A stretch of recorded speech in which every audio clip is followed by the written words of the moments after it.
Hey guys, welcome back to the channel. In today's video, we're going to be moving on from our difference quotient or first principles definition of a derivative and now using more algorithms to evaluate our derivatives. We're going to be going over the power rule, the product rule, and the quotient rule in today's video.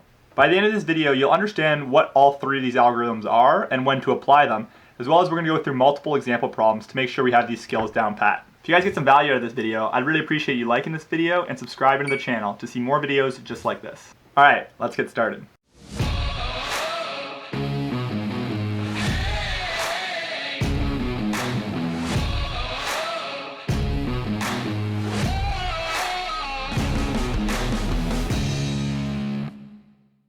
Before we go into what the power rule, product rule, and quotient rule are, it's really important that we understand what the definition of derivative is. Here, this equation here, we have the difference quotient. So this equation represents the difference quotient. And I went over this in a previous video, so I'll link it up in the cards if you haven't seen it yet. But basically what it is taking the slope of a line, and when we take the slope of a line, we need two separate points. So what we do is we take this green point, that's x plus h, comma, f of x plus h, and we take that as the limit as h goes to 0. So we basically create the slope as the green point becomes the red point. So as it moves in this direction, that's how we will get the slope of a tangent line, which is the definition of a derivative. Right now, if they're separated by a distance h, that is the secant line. So that's just a little refresher before we move on. So in our previous video, we went over a bunch of different derivatives, and we used the first principles definition, or this difference quotient. And what ends up happening is it gets really aggressive, and we actually have to use a lot of algebra to evaluate these derivatives. So if you remember some of the functions that we were deriving last time, and where we were using this difference quotient, what ended up happening is if we had like an x cubed, and we're taking the derivative of that, it ended up becoming really tedious and taking a lot of algebra. Like we'd have to expand out all these brackets, make sure that the h is canceled, and that's how we'd get it. But there actually is an easier way, and this is when we're going to introduce the power rule. So here, if we look at the function f of x is equal to 5, this is a constant. So this is basically just if they were to draw it on like a graph, a y-axis and an x-axis, like that, and then the function would just be a horizontal line like that. So the slope of this line is 0, because there is no rise, and the run is just infinite. So what we would say here is the derivative here is 0, because the derivative represents the slope. Now if we were to apply the first principles definition to f of x is equal to x, well then that's pretty easy. So we'd get f prime of x, and this would be the limit as h goes to 0. And in this case, it would be, it'll be f of x plus, so this is going to be, here it'll be x plus h minus x over h. So if the function is just a line, which is y is equal to x in this case, what's going to end up happening is we'd have x minus x, and then we get h over h. So this would be equal to 1. So the slope of a polynomial of degree 1, or slope of a line, would just be 1. Similarly, if we're going to apply it to a quadratic function, what we're going to have is f prime of x, so the derivative of the function f of x, as the limit goes to 0, is going to be, in this case, it would be x plus h squared minus x squared over h. Now I won't expand this out, but what this is going to be equal to would be x squared plus 2hx plus h squared minus x squared over h. And we're still taking the limit as h goes to 0. In this case, a couple things cancel. So we have this. And we could do h, factor out h, this would be 2x plus h over h. So now the numerator and the denominator h's can cancel. And now if we sub in that h is equal to 0, what we end up getting is that the derivative of x squared is equal to 2x. Lastly, we have kind of the messiest of all of them, but what we're going to do is it'll be x plus h cubed minus x cubed over h. And obviously we're taking the limit as h goes to 0.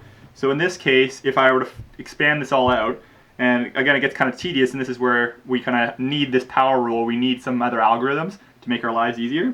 But what's going to end up happening is going to be x cubed plus 3hx squared plus 3x squared h plus h cubed minus x cubed. And so the reason I got that so fast was I used Pascal's triangle for binomial expansion, and that's right here. So this is Pascal's triangle, and it's just a kind of a, it's not really a, and it's just kind of a shortcut to be able to expand binomials. And this would be a binomial here because it has two terms. That's what a binomial means. So when we do this binomial expansion, well, I'm doing this to the third power, so that's this one right here. And what we get is x cubed plus 3a squared b plus 3ab squared plus b cubed. And so I just applied that here with our x's and h's. So now that we have this, what we'll be left with is a numerator term that has h's in it. So this x cubed will cancel. So then we have, I'll factor out an h, so this will be 3x squared plus 3xh plus h squared. And then now the h's can cancel, and we can take the limit as h goes to 0, and we will be left with 3x squared. So you'll notice as we increase in degrees, so we have an x squared, and x cubed, there's a pattern forming here. And that pattern is really the power rule. So what we're going to be doing is we'll look at what we have here, which is an x. It turns into 1. And then we have an x squared, and I can write, just to make this clear, I can always write this x to the power of 1. And that turns into 1, and then x squared turns into 2x, and then x cubed turns into 3x squared. So what ends up happening is we get this power rule, and it's of this form here. So we have a form where it's a polynomial term of degree n. The prime of that, so the derivative of that, will be when we bring this n down, and then we'll have x n minus 1. All right, so why don't we apply this power rule to our x squared term, or our x squared function. What it's going to be is x squared prime, so that's this part of the power rule, this side of it, and here we have n is equal to 2. So then we're just going to look for the other side of this. Well, this is 2 on the other side, so this is going to be 2, and then we're going to have an x again, and then it's n minus 1. So our n was 2, so it's just going to be 1 here. So very quickly, and instead of using first principles, we could get the derivative of this f of x function that's equal to x squared and realize that it's just 2x. So that's the power rule, and that was a very simple example of it. And now we'll go through some example problems that involve some more complicated functions. Okay, so now we're going to go through a bunch of example problems where we're using this power rule. So here we have to always look for our n terms. So this is n is equal to 2, and the power rule formula is going to be n, or x to the power of n prime is equal to n x n minus 1. So we're going to decrease the degree by 1 when we take the derivative. So here this will be f prime of x, and what's going to happen is I'm going to bring this 2 in front, just like we said over here. So this is going to be 2 multiplied by 3, and then x, now it's not to the power of 2 because it's 2 minus 1. We're always taking away 1 from the original degree term. So this is x to the power of 1. If we simplify that a little bit, we'll get 6x will be the derivative of this function. Now if we move on to problem B, we have a function that says f of x is equal to 10x to the power of 8. So now we're just going to bring this 8 down in front with this 10, so it'll be f prime x is equal to 10 multiplied by 8, and then x, now not to the 8, but 8 minus 1, so to the power of 7. So the derivative of this function will be 80x to the power of 7. And now we have a function that has multiple terms. So we have 12x squared plus 11x plus 4. So the derivative of this is one of the beneficial rules about the power rule is, or I guess properties, is it can be applied to each individual term, and the summation will be the same. So what we're going to do is just apply the power rule to each term and then add it up, and that'll be the derivative. So in this case it'll be 12 times 2, because again we're bringing that 2 down. So it's going to be 24, and then x, now not to the power of 2, but to the power of 1. So that's the first part. Next we're going to do plus 11x. So here what's going to happen is it's going to be 11 times 1, because that's the degree, so just 11, and then x minus, so x to the power of 1 minus 1. So it's just x to the power of 0, anything to the power of 0 is just 1. So it'll just be 11, we'll just keep it like that. Well, I can put 11 times 1 to show that we're taking x to the power of 0. And then here, plus 4, well the derivative of any constant, we showed back when we were up here, is just 0. So 4 is a constant, so the derivative of that is just 0. So we get our final derivative to be, or a simplified derivative, to be f prime x is equal to 24x plus 11. And lastly, for our power rule examples, we have 2x to the power of negative 3. So this is kind of weird, but we still just apply the exact same power rule. We have a negative exponent now, and this could also be written as 2 over x cubed. But in this case, we're going to keep it as it's written right now. So again, I'm just going to bring this negative 3 down. So it'll be 2 multiplied by negative 3. And then now I'm going to take away 1 from negative 3. So this will be x to the negative 4 now. So it works the same way when we have negative exponents. This will be negative 6x to the negative 4. And that would be our derivative of this function. So now we're going to introduce the product rule, and the product rule is what we apply when a function is multiplied by another function. So here, if we look at f of x multiplied by g of x, we want to take the derivative of that. So one function multiplied by another function, and then take the derivative of all that. What it's going to end up being is the derivative of the first function multiplied by the original g of x plus the original f of x multiplied by the derivative of g of x. So it's going to be f prime g plus f g prime, or g prime f, doesn't really matter. So if we were to apply this to some examples to try and make some sense of it, again, we're going to have, in this case, we have function r of x is x minus 8 multiplied by 5 minus 7x. Now you could expand this out and then take the derivative using the power rule of each term, but sometimes that actually takes longer than you want.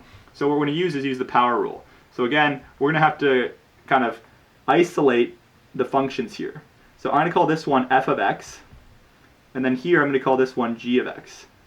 And this is important because now we can apply our product rule. And what's going to end up happening is we're going to do f prime g plus g prime f. So first, let's just find the derivative of our f of x function. So in this case, it's x minus 8. That's just our function for f of x. So the derivative of x, well, that's going to be 1. And then the derivative of any constant, because this is minus 8, is just 0. So the derivative of our f of x is just 1. Next, I'm going to look at the derivative of g of x. So in this case, we have 5, so that's a constant, so that's going to be 0. So this just goes to 0 if we're taking the derivative. And then it will be negative 7 multiplied by 1. So 7, we bring the 1 down because it's x to the power of 1, and we just get negative 7 times x to the power of 0, which is 1. So this is a derivative of our g of x function. Now, we can use the product rule. So r prime x is going to equal, well, f prime g, so 1, because that's our f prime, multiplied by g. So we're not going to do anything to it. We're just going to say 5 minus 7x, because that was our original g of x right there. Now it's going to be plus g prime f. So now it'll be plus negative 7, so be careful with that negative, and it'll be multiplied by our original f of x. So this is going to be x minus 8. So r prime x is going to equal 5 minus 7x, and then it's going to be minus 7x plus 56. So we can get our r prime x to be, if we collect like terms, this will be negative 14x, and then this will be plus 61. And that would be the derivative of our r of x function using the product rule. So now we're going to look at our s of x function. So here it's the same process. We're going to isolate the first function. So this we can call f of x. And over here we can call this g of x. So first and foremost, we'll find the derivative of f of x. So that is equal to, well, in this case it's going to be 8x minus 9. So I again use the power rule on 4x squared and negative 9x. Now we'll use g prime of x, and we'll find that the derivative of g prime of x is, or of g of x is just 9. Now we can apply our product rule to s of x. So we're going to do f prime x multiplied by g. So this is 8x minus 9 times g of x. So we look up, g of x is just 9x plus 1. And then I'm running out of room, but I'll just do it on this other line. Now we're going to do plus g prime x times f of x. So this will be 9 multiplied by 4x squared minus 9x. So here we can do s prime x, and now we're going to have to FOIL this. So this is going to be 9 times 9 is 72, and it'll be x squared plus 8x minus 81x minus 9. And then if we expand out this term here and into this function, or into this bracket, it'll be 9 times 4 is 36x squared, and then minus 81x. So now if we kind of collect like terms and simplify this, let's see, well we have 72 plus 36. So that's going to be 108x squared. And then it'll be 81 minus 81, that is negative 162, plus 8 of x, 162. So this will be 154x, and then minus 9. All right, so this is the last product rule example. So again, we're going to find out the f of x function. So this is f of x right here. And it's multiplied by g of x. So that's this function over here. So this is g of x. So our f of x function, or f prime of x, is going to be 9 times 8 is 72. So that's 72x 7. Minus 4. 4 is a constant again. So It's just going to be 0, or the derivative is going to be 0. So this is our g prime x here. And this is going to be 7 times 8 is 56x to the power of 6. Now it'll be plus 9 times 6. So 9 times 6 is 54x to the power of 5. And this will be plus 6x. So that whole term is actually our derivative of g of x. Now we can find the derivative of q of x. So this will be, well, first it's f prime, so 72x to the power of 7, multiplied by g of x. So this is 8x7 plus 9x to the power of 6 plus 3x squared, plus g prime, so it's 56x to the power of 6, multiplied, 56x to the power of 6 plus 54x to the power of 5 plus 6x. And this is all multiplied by 9x to the power of 8 minus 4. So now we're going to expand this out. So 72 times 8 is 576x to the power of 14. Now plus 9 times 72 is 648x to the power of 13 plus 72 times 32. This is going to be, 72 times 3 is 216 x to the power of 9. Now if we expand this one out, it'll be 56 times 9, so that's 504 x to the power of 14 minus 56 times 4. This is 224 x to the power of 6. Now we're going to use our 54 term, so this would be plus 54 times 9, this is 486 x to the power of 13. Then it will be 54 times 4, so this will be minus 216 x to the power of 5, plus this is 48 x to the power of 9, minus 24x. So very long derivative, but the process has still been the same for all of it. Now it's just kind of algebra skills, collecting like terms, and making sure we distribute properly. So now we can add some like terms. So 576 plus 504, that's going to be 1080. And this is x to the power of 14. Now we're going to do, if we have any, yep, we have 648 plus 486. So this is 1134. And this is x to the power of 13. Now, what's next? We have x to the power of 9, so 216 times 216 plus 48. This is plus 264 x to the power of 9. We now have x to the power of 6, so that's just negative 224 x to the power of 6 minus 216 x to the power of 5 minus 24x. Barely got it in, but that is the derivative of q of x here. Okay, so now we're going to go over the quotient rule. And before we were talking about the product rule, so that's when two functions are multiplied by each other. Now we're using the quotient rule, which is one function divided by another. And it's kind of a similar process, but we have to think about a couple more things. So if we're trying to find the derivative of f of x divided by g of x, and the derivative of all that, we're going to get f prime g minus g prime f, or f g prime, and now it's divided by g of x squared.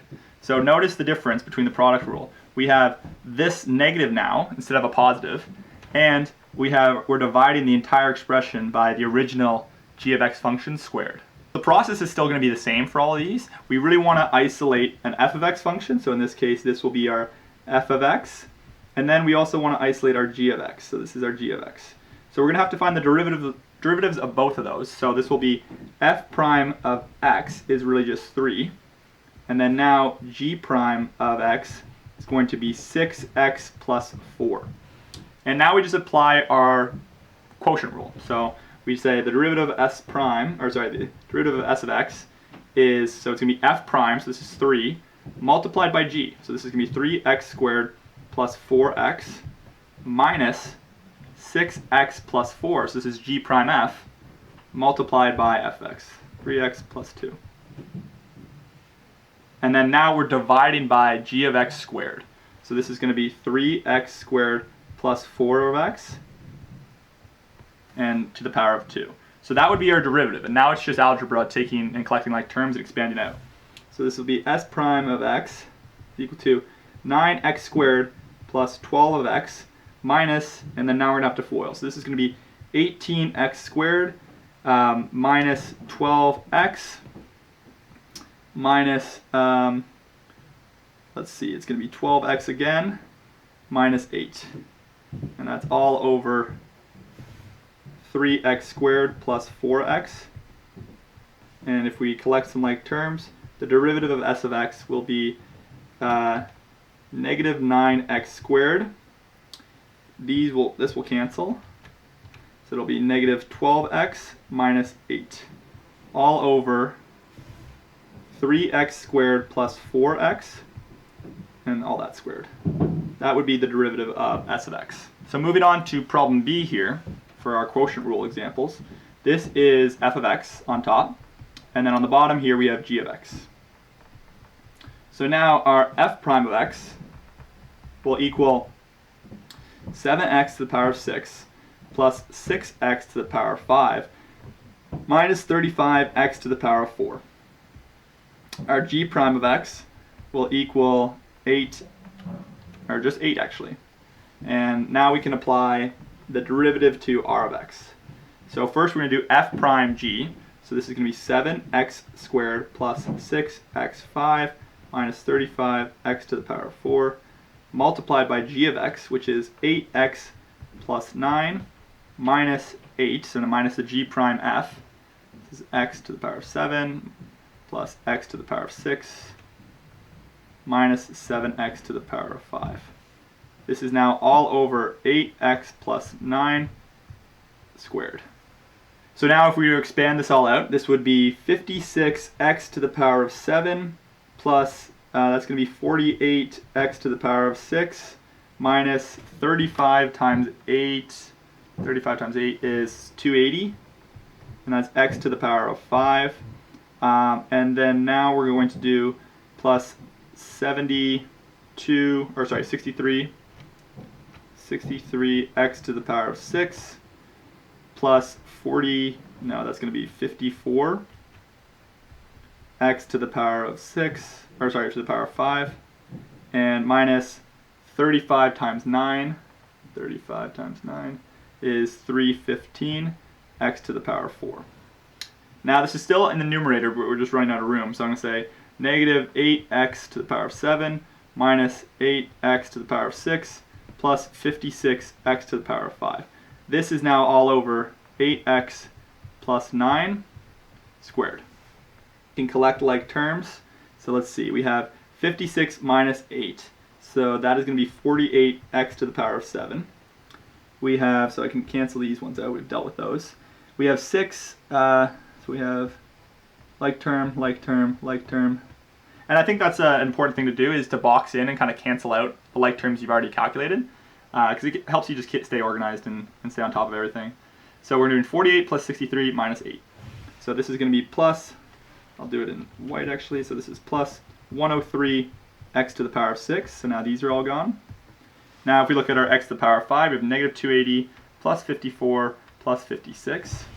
So we get minus 170 x to the power of 5. So we're canceling all these out now.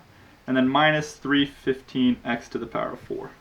This is all over 8x plus 9 squared. So this would be the derivative of r of x. Okay, so our last question here, question C, is we're trying to find the derivative of q of x, where q of x equals 4x to the power of negative 5 plus 3x squared divided by 8x to the power of 4 minus 2x squared. So again, like always, we're going to find or isolate our function. So this is f of x, and this will be g of x. Now if we find the derivative of f of x, this is going to be negative 20 x to the power of negative 6 plus 6x. G prime x will equal 32x cubed minus 4x. So now we can get the derivative of q prime of x. So now we can get the derivative of q prime of x, or the derivative of q of x. So this is going to be negative 20 x to the negative 6 plus 6x multiplied by g of x, which is 8x to the power of 4 minus 2x squared, minus, and now we're going to do g prime of x. So that's 32x cubed minus 4x multiplied by 4x to the power of negative 5 plus 30 or plus 3x squared. Is now all divided by 8x to the power of 4 minus 2x squared, and all that squared. So here we're going to get negative, well, this is going to be 160, negative 6 plus 4 is going to be x to the negative 2, plus 40 x to the power of negative 4, plus 48 x to the power of 5, minus 12 x to the power of 3, and then this will be minus, so 32 times 4 is 128, so 128 x to the power of negative 2, and then we'll do minus 32, 64, 96 I believe, 32 times 3, minus 96 x to the power of 5.